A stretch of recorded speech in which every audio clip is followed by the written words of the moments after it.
Okay, I think we're recording now. I'm going to give an answer to this question about single word analogies and double word analogies. So before we jump into the individual questions, I do want to review when you're looking at analogies, particularly with this kind of thing where you have a multiple choice question that's asking you to pick a word to finish the analogy or pick two words to finish the analogy. One of the best things you can do is look at the original analogy that you're given and figure out the relationship between those two words first. Once you understand that relationship, it's going to be really easy to pick out the actual analogy. So some of these on this question are very difficult, and it actually took me a while to figure out some of them. This must be a pretty high level in terms of analogy. So I'm actually not going to start at number one. I'm going to pick an easier one so that we can understand what I'm talking about with looking at the relationship between the two words in the first analogy. So I'm going to start with number 5. So go down to number 5. Number 5 asks you to find centripetal force, or centripetal is to force as blank is to blank.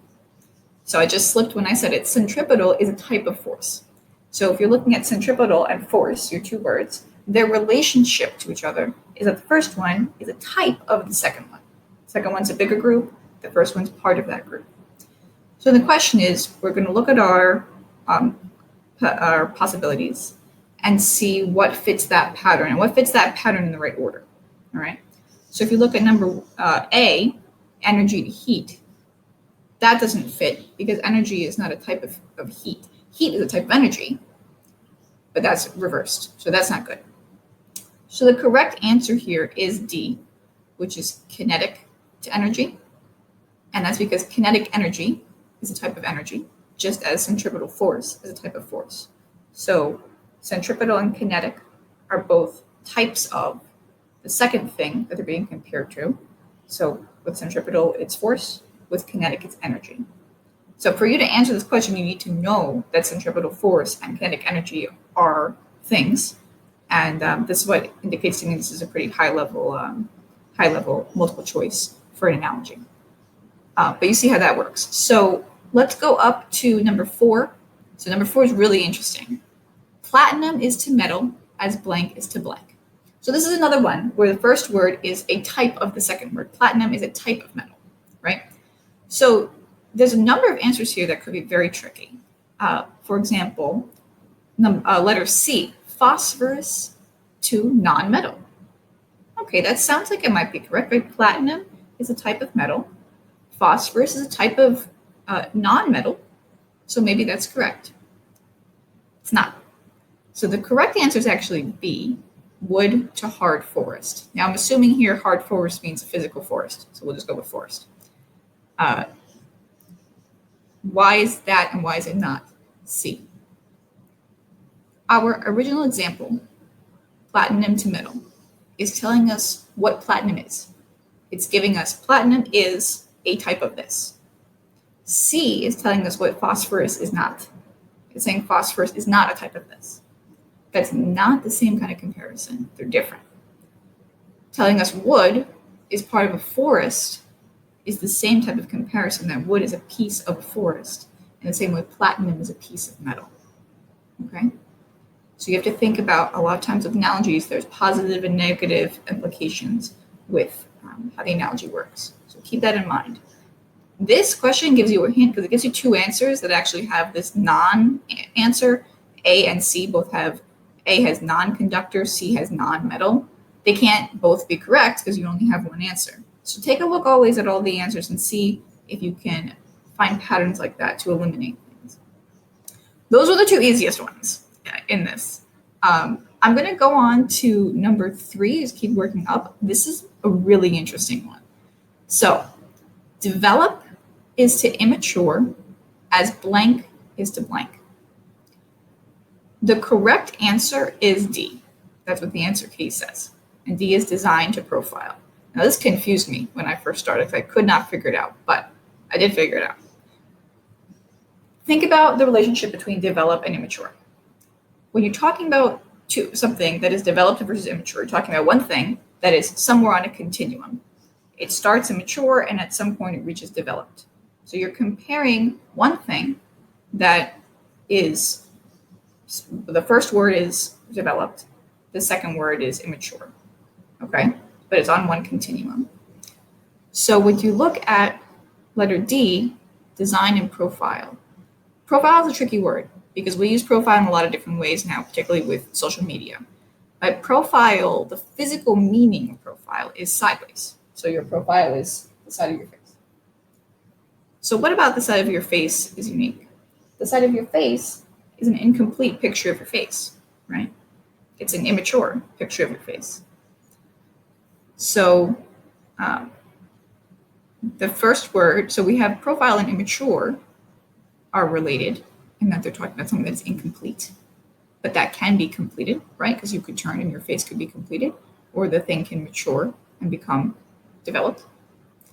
And then design, so if you think about, you have a design, a complete design, so it's on that same kind of spectrum as develop. You have a full design that is developed. You have an immature design that's just a profile of design. So that's how that one relates. And that's why it's answer D and not answer B. And the reason it's not answer B, by the way, prepare and unready. Prepare and unready are not on the spectrum. Prepare and unready have to do with you preparing for a future event and whether you did prepare for that future event. It has nothing to do with the growth of something on a spectrum. That's why it's so important to look at the relationship between those first two words when you first start. Okay? I'll just move up to number 2. This is also a really interesting one. Temperance is to gluttony as industry is to blank. Okay. Initially, temperance and gluttony sound just like opposites, right?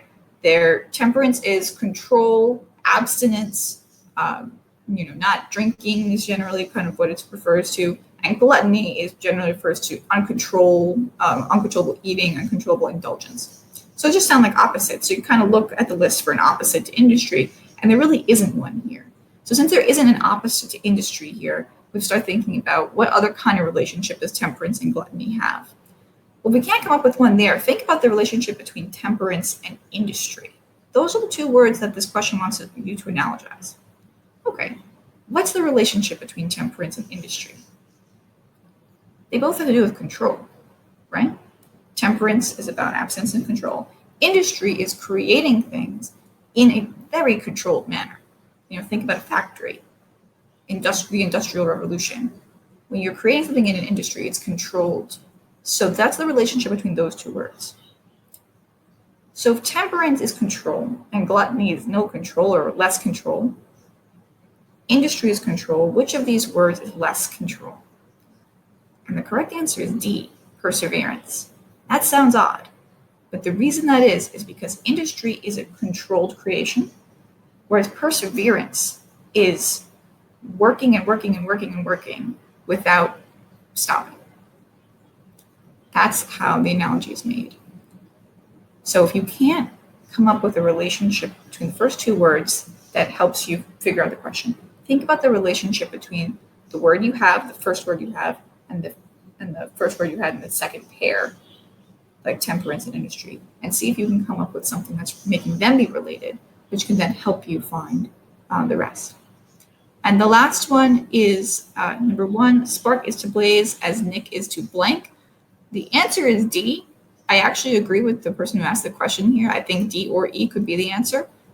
When it comes to analogies, you kind of have to pick the best one, particularly with multiple choice tests. The English language is not perfect, and it's open for interpretation. My guess is the reason dent is a better answer than gash. If you think about spark and blaze, a spark is the beginning of a blaze. It's not part of a blaze. It's a spark happens and then a blaze or fire occurs, right?